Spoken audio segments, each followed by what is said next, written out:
स्थापकाय च धर्मस्य सर्वधर्मस्वरूपिणे अवतारवरिष्ठाय रामकृष्णाय ते नमः।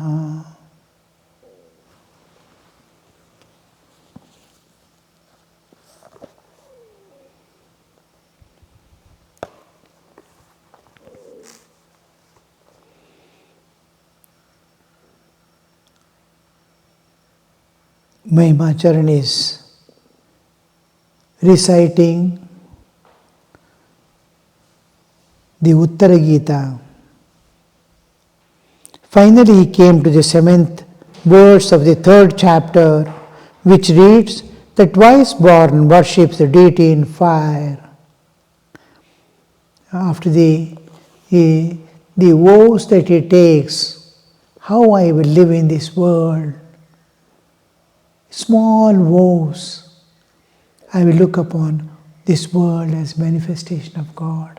I look upon all women as my mother. I look upon all the suffering people and serve them as God. I love all, hate none. I will stand beyond the likes and dislikes. All these vows he takes with fire as the Sakshi, witness. In Hinduism, fire is taken as the witness because fire is what is going to burn. Fire is what is going to cook our food. Fire is what it is going to digest my food that I take in the mouth and swallow it and goes through the stomach. If body becomes cold, it is dead. Warmth is there, fire is there. Fire is there that I can speak, I can move about, think. The whole fire, whatever way we see, is the sun. Sun is there as plant because in the absence of sunshine, plant cannot produce their food, nor plant can be there, life can be there on this earth. The sunlight, all the plants are growing only because sunlight. If sunlight disappears, there can be no life anymore on this earth. So that whatever you see in this world, the fire, even the water below the earth, go still deeper, you may get the coal. And you see, this is wood that has gone millions of years back into the earth, has become this fire, fuel for the fire. The petroleum, oil that we extract, is sunshine in some other form. Whatever fire you can, source of fire you can have, is that. So, and you see even isotopes and all that are manifestation of that fire. In volcanoes emerges all these entities, the burning, molten. So many isotopes are formed there. Now, these are all manifestations of fire, and fire on the earth is manifestation of sun, and sun is what gives light and heat. It doesn't give only light or heat, it gives both. It is a source of life existence, and we call this as God because it sustains life. And the sun is emblem of light, intellectual light, with which we do all the inventions and discoveries. We know how to take care of ourselves. We know how to take care of our family. We know how to utilize the forces of nature. This intelligence is the light of intellect. It is compared, or simile is found, the light outside of the sun.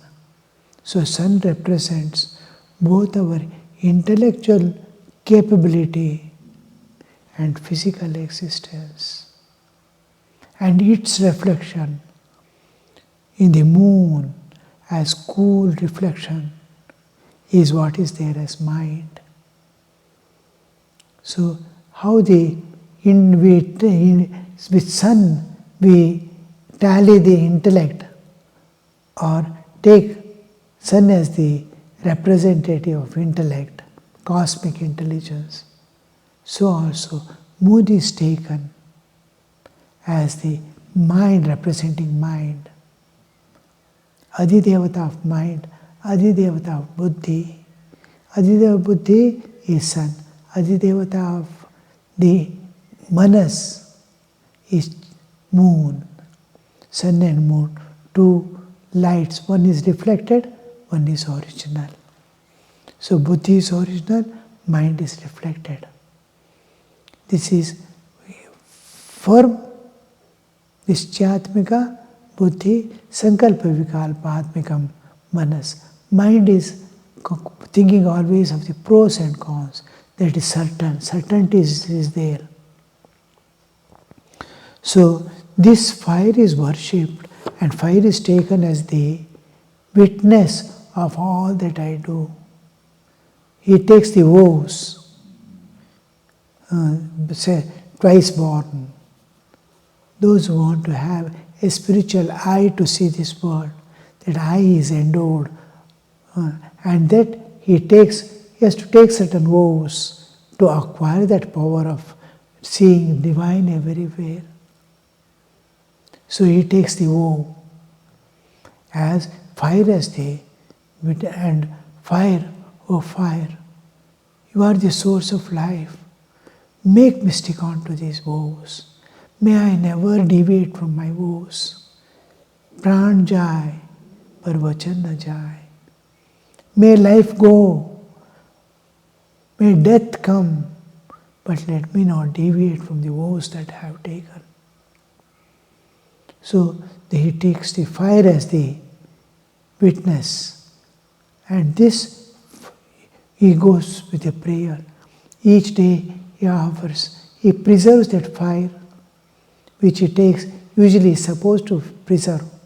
Nowadays it is not possible to move about with the fire or preserve it at home.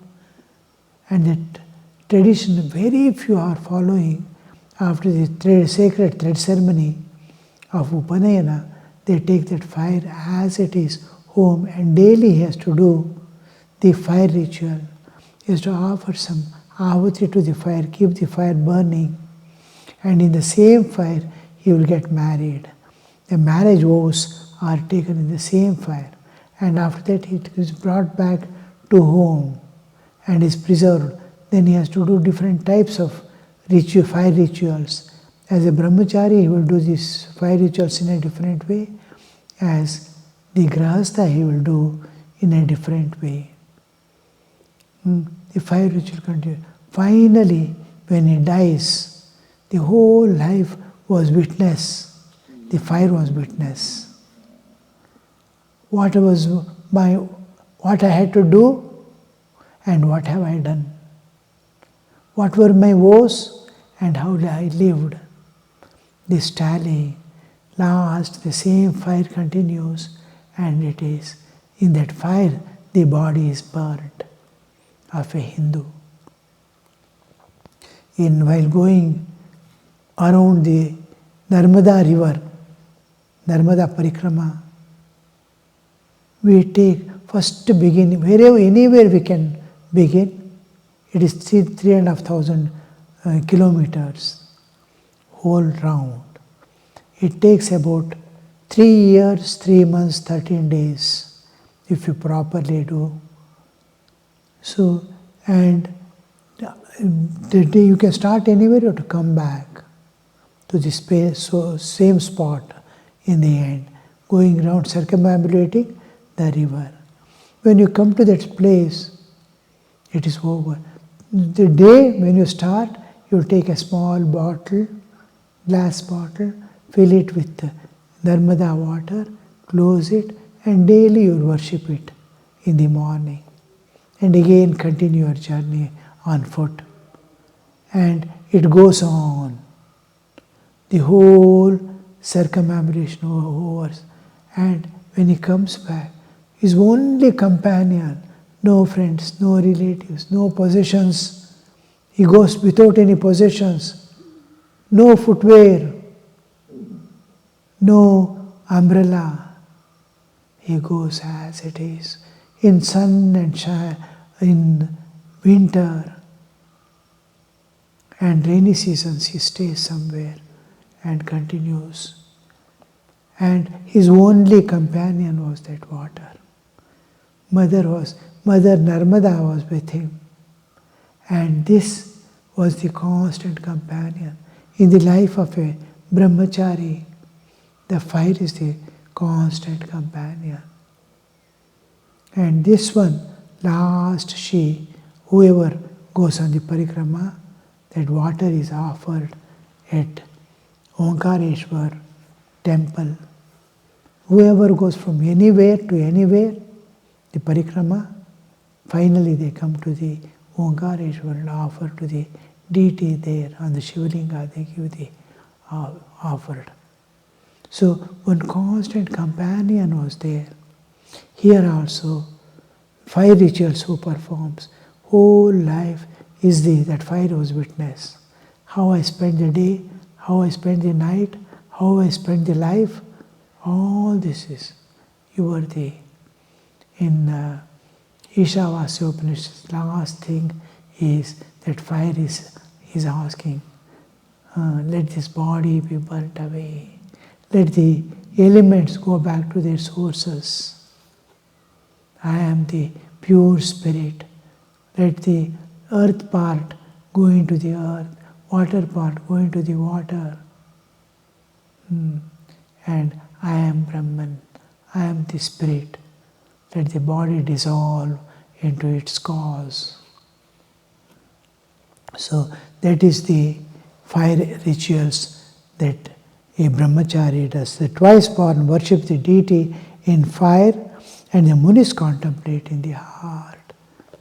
Yesterday I was telling, always remember, whenever you get a few minutes, try to see that beautiful lotus in the heart of your hearts, the innermost core of your existence, where you go in the second stage of your deep sleep. There you try to imagine, visualize a beautiful 8-petaled lotus on which your Ishtadevata is sitting. One day you will witness it as real. God has no limitations. As you think of Him, so He approaches you. As you think of Him, He accommodates you. Men of limited wisdom see Him in the image. Men of limited wisdom, they cannot reach the right understanding. So they take an image, and through which he can communicate it is just like you are taking a mobile, a piece of matter, and talking to some person far off. We never knew, sitting in one place, I can contact anybody anywhere in this world. Till the cell phone came into existence, there was telephone, which was connected through wires. And wireless was there exclusively used in the military and police.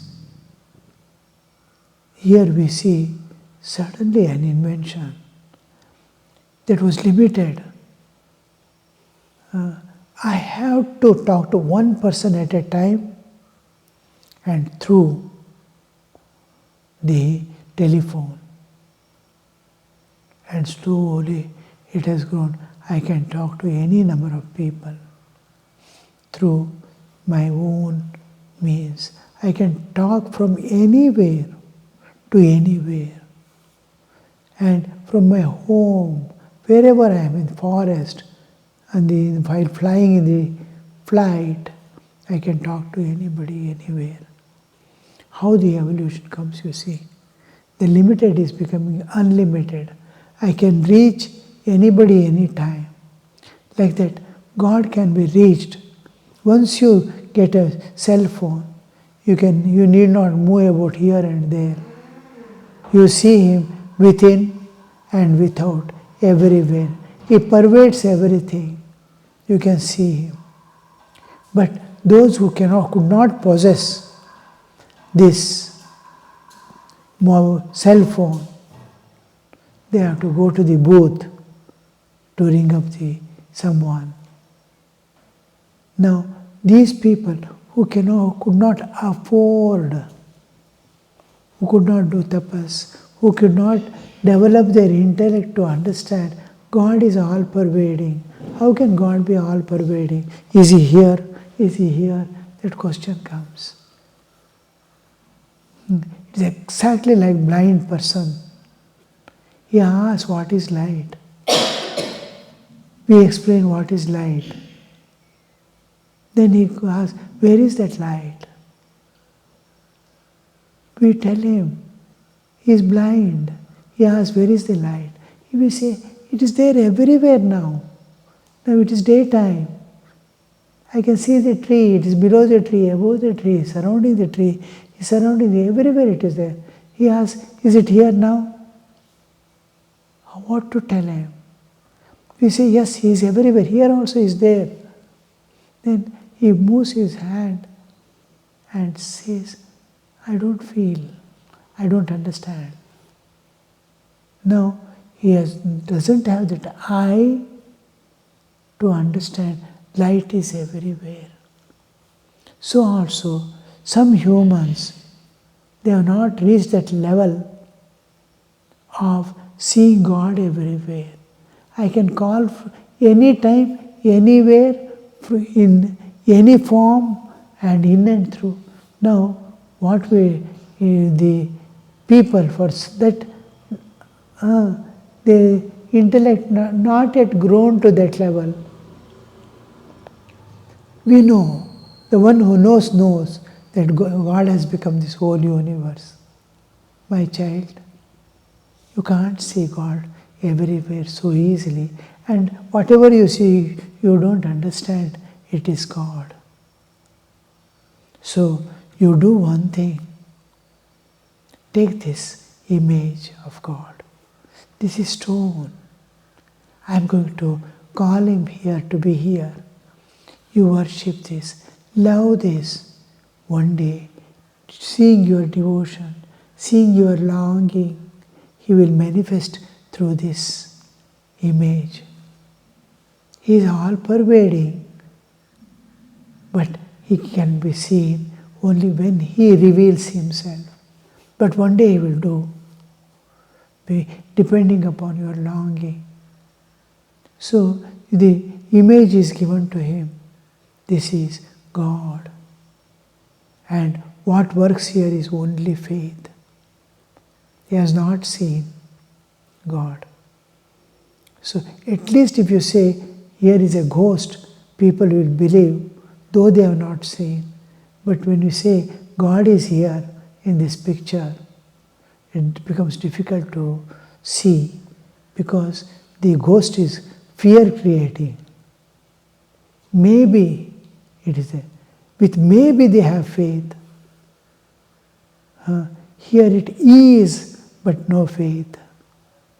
So the faith is brought up through so many stories, lives of the saints, how God emerged out of the image.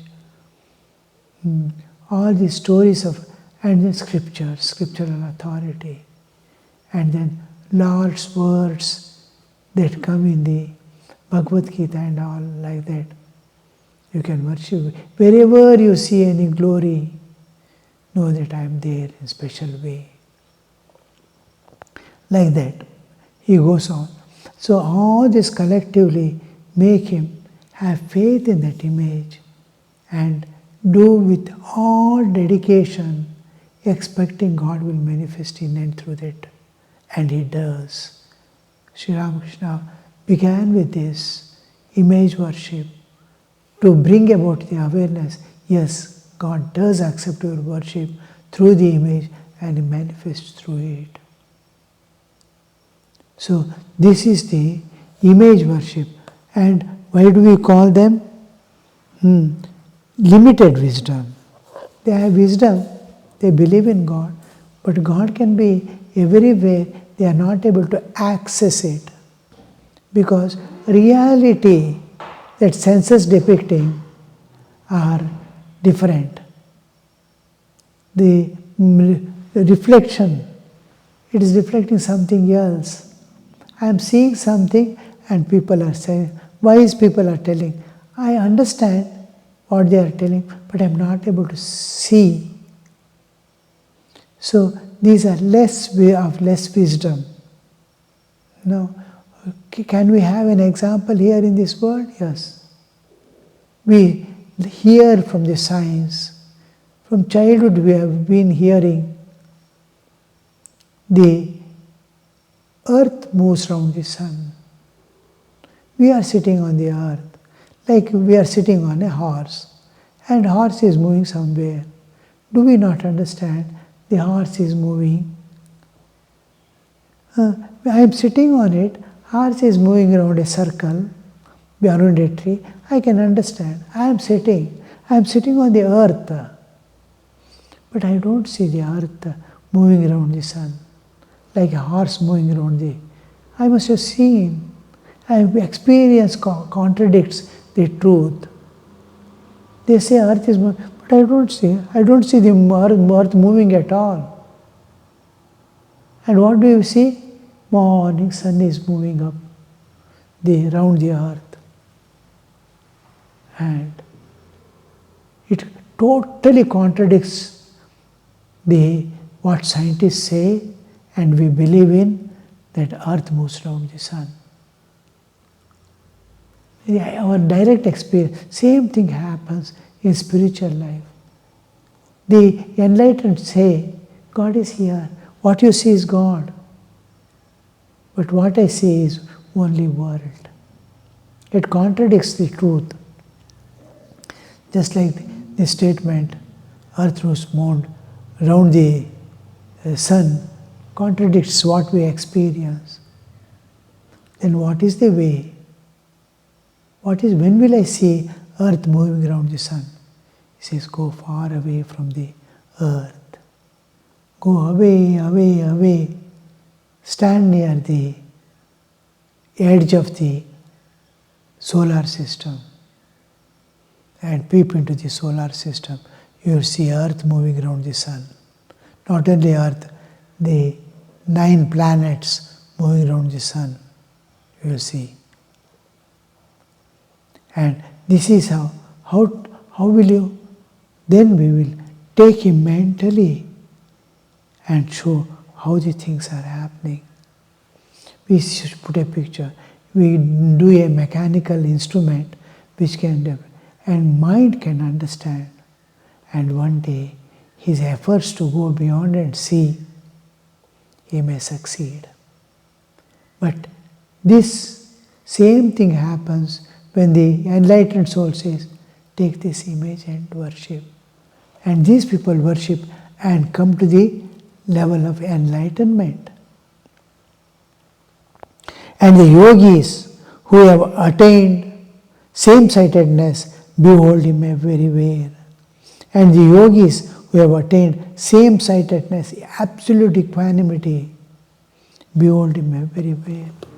When sukha dukkha, nyaya anyaya, all this right and wrong, good and bad, all become one. There is no difference. You are standing on the edge, on the beyond, and there you will see everything is happening in a beautiful way that you are acquired equal sightedness. There is no difference everywhere, anywhere, and everything is going on in a smooth way. So here we see all things going on, and that equal sightedness slowly gives rise to the presence of God.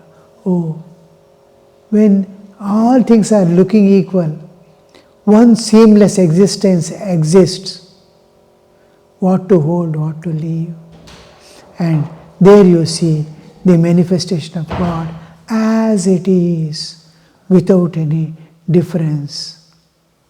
So this is the third chapter, the first shloka. Mahima Charan is explaining to Sri Ramakrishna, he is chanting, he is reciting this, and the meaning is becoming evident of it. No sooner did the master hear the words, the yogis who have attained same-sightedness, than he stood up and went into samadhi. His arm supported by the splint and bandage, speechless, the devotees looked at him.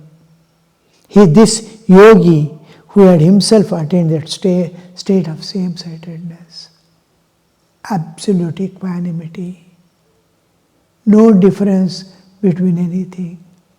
God has become all this, and he is able to see that God, independent of Nama, Rupa, Kriya, Guna. The four appears, the four aspects of this relative existence: name, form, Nama, Rupa, Guna, qualities, and action, movements. These three are hiding the reality and making multifarious universe appear, and that dissolves. The multifariousness dissolves. These four, what was hiding, dissolves. The reality shines forth. One existence of the Absolute alone. Oh, all this is God, God alone. Om Shanti Shanti Shanti Hari Om Tat Sat Shri Ramakrishna Arpanamastu.